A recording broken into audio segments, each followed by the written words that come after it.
C'était une bien vilaine sorcière. Mais il y avait encore pire. C'est qu'elle voulait à tout prix devenir la reine des sorcières de la forêt. Pour y parvenir, elle commanda un jour un gros catalogue parce qu'elle savait qu'on y trouvait absolument de tout, notamment des objets étranges dont ne parlait jamais son vieux livre de magie noire.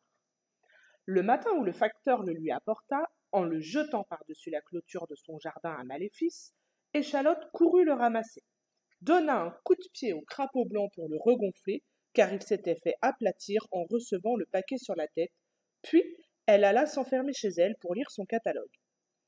Oubliez les grimoires, oubliez les manuels de sorcellerie, les filtres d'amour et les recettes à sortilèges. Échalote passa une grande partie de la journée à parcourir feuille après feuille, image après image, les 999 pages de son nouvel ouvrage. Voilà ce qu'il me faut, s'écria-t-elle soudain en découvrant un bel aspirateur à piles. Avec un balai à moteur comme celui-là, je volerai plus vite et plus haut au-dessus des forêts, des champs et des toits du village. Les autres en baveront d'envie et je serai élue reine au prochain bal des sorcières. Quelques jours plus tard, son aspirateur lui fut livré dans une belle et grande boîte.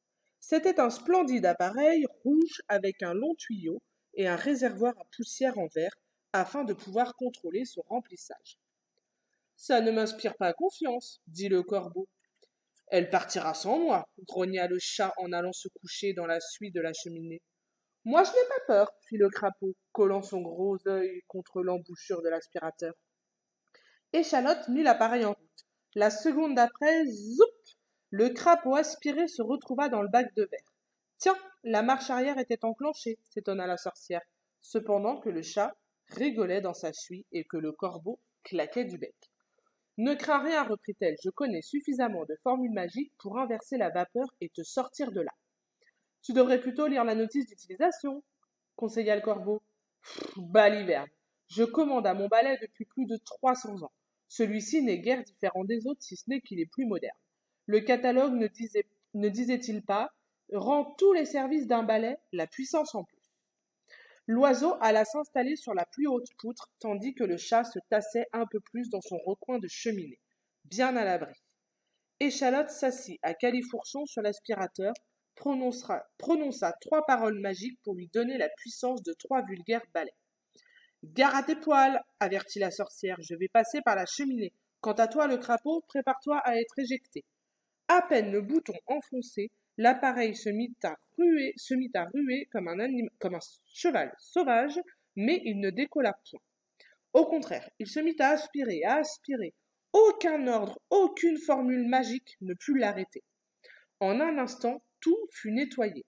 La table de ses poudres et de ses pots, l'armoire de ses fioles et de ses livres de sorcellerie, le sol de ses araignées, les poutres de leurs insectes et du corbeau avalé dans un tourbillon de plumes, la cheminée de sa suie et de son locataire miaulant, happé par le bout de la queue. Échalote attrapa l'autre bout du chat pour le retenir, mais son bras disparut à son tour dans le tuyau de l'aspirateur. Elle se retrouva bientôt tout entière dans le compartiment à poussière, coincée entre le chat, le corbeau, le crapaud et ses ustensiles. Quand l'aspirateur fut bien rempli tout près d'exploser, il s'arrêta de lui-même. Jamais maison n'avait été aussi propre, à tel point que plus rien ne rappelait l'antre d'une sorcière. L'appareil était vraiment le roi du ménage, mais ce n'était pas pour cela qu'Échalote l'avait commandé. Et maintenant demanda le corbeau en retirant sa patte de la bouche du crapaud. Échalote ne répondit pas. Mais lorsqu'elle réussit enfin à s'extraire centimètre par centimètre de l'étroit conduit et à récupérer les uns après les autres ses instruments, son chat, son corbeau et son crapaud gris de poussière, la sorcière enfouit l'aspirateur dans son placard avec la ferme intention de ne plus jamais l'en ressortir. Ce n'est pas aujourd'hui que je deviendrai la plus rapide des sorcières, ronchonna-t-elle en enfourchant son vieux balai